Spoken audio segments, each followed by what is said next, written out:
మేడ్చల్ జిల్లా కాపరం మండలంలో అర్హులైన వారికి డబుల్ బెడ్రూమ్ ఇండ్లు ఇవ్వాలని అన్నారు. అందులో స్థానికులకు 10% డబుల్ బెడ్రూమ్ ఇళ్లు కేటాయించాలని అన్నారు.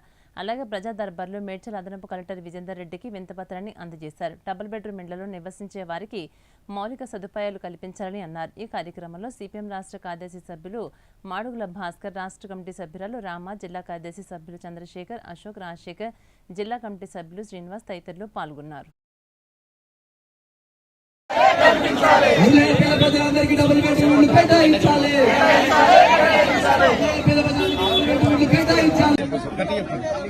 సిపిఎం తెలంగాణ రాష్ట్ర కమిటీ ఆగస్టు సెప్టెంబర్ నెలలో ప్రజా సమస్యలు అధ్యయనం చేయడం, సర్వే చేయడం, స్థానికంగా ఎదుర్కొంటున్నటువంటి ప్రజా సమస్యల మీద పోరాటం చేయడానికి కార్యాచరణ తీసుకుంది. అందులో భాగంగా మేడ్చల్ జిల్లాలో ఉన్నటువంటి ప్రజా సమస్యల్ని అధ్యయనం చేశాం. అనేక ప్రాంతాల్లో కార్యకర్తలు వెళ్లి ప్రజలు ఎదుర్కొంటున్న సమస్యల్ని పరిశీలించారు. ఈ పరిశీలనలో ఈరోజు మేడ్చల్ జిల్లాలో నిర్మించినటువంటి ఇందిరమ్మ డబుల్ బెడ్రూమ్లు కొంతమంది కేటాయించారు. నాణ్యత లేకుండా కట్టడం వల్ల ఇప్పటికే అవి కురుస్తున్నాయి, లీకేజీలు అవుతున్నాయి. అక్కడ ఎలాంటి మౌలిక సదుపాయాలు లేవు. అక్కడ మౌలిక సదుపాయాలు కల్పించాలని చెప్పి డిమాండ్ చేస్తున్నాం.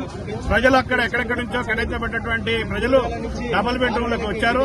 అక్కడ మేడ్చల్ మల్కాజ్గిరి జిల్లా సిపిఎం పార్టీ సెక్రటరీ మేము గత వారం రోజుల నుంచి జిల్లాలో ఉన్నటువంటి ప్రజా సమస్యల మీద సర్వేలు చేశాం.